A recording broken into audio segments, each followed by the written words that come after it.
खास कार्यक्रम में आप सभी का स्वागत है। मैं हूं आपके साथ दीपिका सिंघल। भजनलाल सरकार ने धर्मांतरण विरोधी बिल को पारित कर दिया है। अब राज्य में धर्म बदलना आसान नहीं होगा। आखिर राज्य सरकार को धर्मांतरण विरोधी बिल विधानसभा में क्यों पास कराना पड़ा? वो कौन से कारण थे जिनकी वजह से सरकार को ये कदम उठाना पड़ा? देखिए जी मीडिया की ये एक्सक्लूसिव रिपोर्ट में।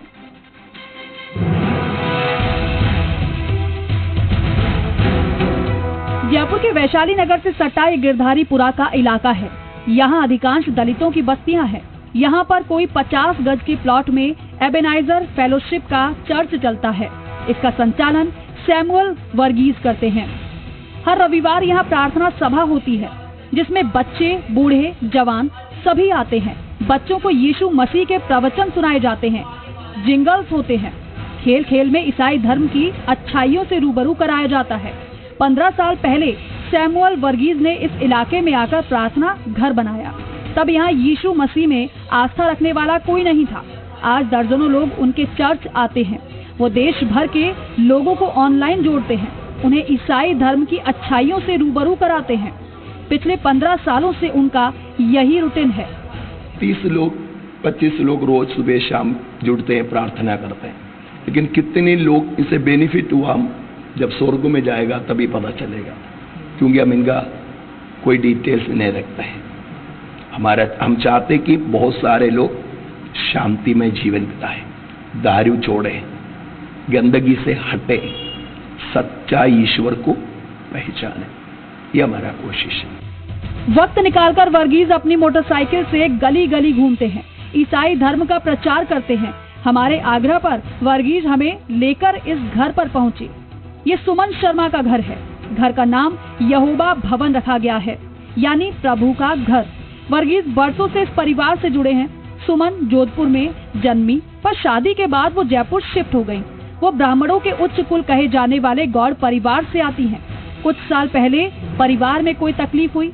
सुमन ने प्रभु से आराधना की, तकलीफ मिट गई। सुमन का दावा है कि प्रभु की साधना से उनकी समस्या का समाधान हो गया। तब से उनकी ईसा मसीह में ही आस्था है। अब ना वो मंदिर जाती हैं और ना ही हिंदुओं के तीज त्योहार मनाती हैं। उन्होंने बताया कि इनको एक बहुत बड़ी प्रॉब्लम थी, बीमारी की, जिसका कोई इलाज नहीं था। तो डॉक्टर ने ऐसे बोला कि आप जब तक जियोगे ना उसकी दवाई लेते रहो और उसका कोई इलाज नहीं है।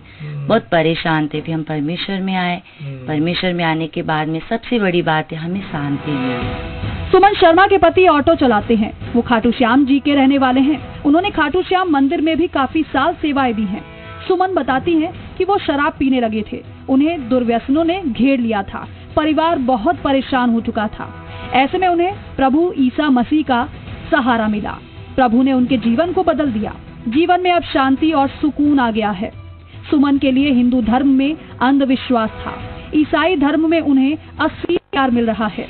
इतना सब होने के बावजूद सुमन डॉक्यूमेंट्स में हिंदू धर्म लिखती हैं, पर पूजा पद्धति सब ईसाई धर्म की अपनाती हैं।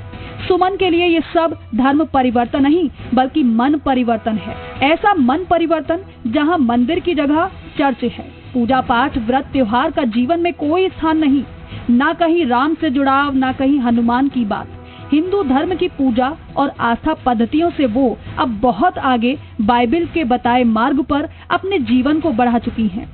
बोला ठीक है, अगर तुम्हें अच्छा लग रहा है और मेरा बेटा खुश है, उनको दिखा कि मेरा बेटा बहुत बदल गया है, बहुत अंधविश्वासों में थे, जीवन खराब था, ड्रिंक करना ऐसे करके बहुत चीज था। उन्होंने देखा कि मेरा बेटा बिल्कुल बदल रहा है, कितना बुद्धिमान बन गया है, तो उन्होंने बोला ये जैसे खुश रहे। सुमन के घर से कुछ दूर हमारी निगाह गोपाल कुलदीप की दुकान पर ठहर गई। गोपाल दलित है। 15 बरस पहले उनके इलाके में इनोसेंट डैनियल नाम का ईसाई धर्म का प्रचारक आया। गोपाल जैसे भोले भाले लोग भी उसके उपदेश सुनने पहुंचे।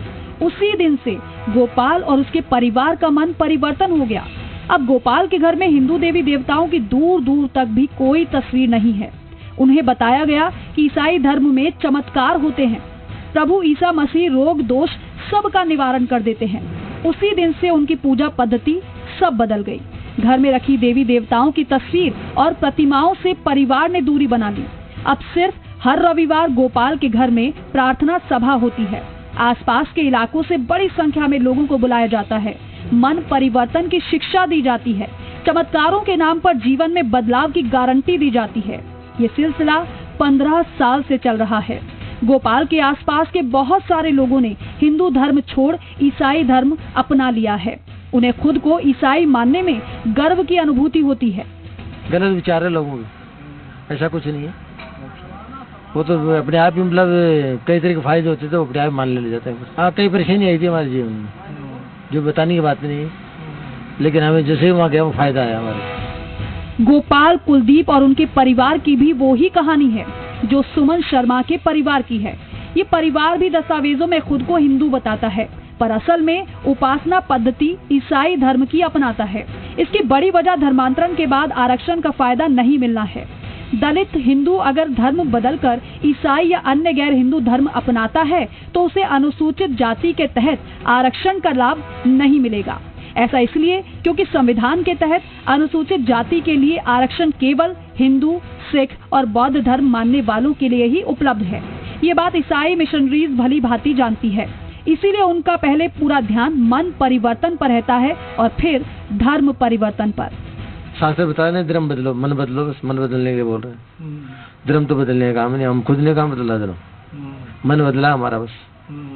बाकी इसको हमारे धर्म के लिए कोई कुछ नहीं कहता, न कोई पोस्ट डालता है न कुछ कोई कहता, कोई कुछ नहीं, ऐसा कुछ नहीं। गिरधारीपुरा बस्ती में घूमते घूमते जब जी मीडिया की टीम इस आटा चक्की के पास पहुंची तो दुकान पर पवित्र बाइबल के उपदेश नजर आए।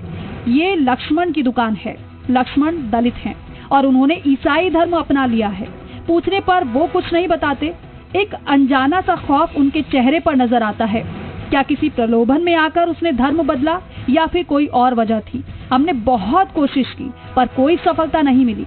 गिरधारीपुरा में सुमन, कुलदीप और लक्ष्मण जैसे दर्जनों लोग सनातन छोड़ चुके हैं। अब ईसा मसीह ही उनके भगवान हैं। चर्चों में बढ़ती लोगों की तादाद इसकी साफ साफ गवाही दे रही है। हिंदू धर्मावलंबी अपनों के ईसाई धर्म अपनाने से हैरान हैं, तो कई परेशान भी। अब जगह जगह धर्म जागरण के कार्यक्रम होने लगे हैं। भागवत कथाओं की बाढ़ आ रही है, जिनमें ईसाई और इस्लाम के बढ़ते प्रभाव को रोकने का भक्तों को संकल्प दिलाया जा रहा है। कथावाचक चंद्रशेखर पारीख अब भागवत कथाओं में इस मुद्दे पर खुलकर लोगों का ध्यान खींच रहे हैं।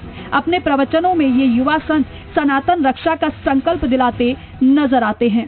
वो मेरा भाई है, मेरा अपना है, मेरा सनातनी है, तो मैं उसे अपनाऊंगा, अपने धर्म के प्रति उसे चैतन्य करूं, उसे जगाऊं, उसे ऐसा ना कहूं कि वो कहीं न कहीं पीड़ित होकर के, किसी शब्द से पीड़ित होकर के अपने सनातन को छोड़ करके किसी दूसरे धर्म में चला जाए।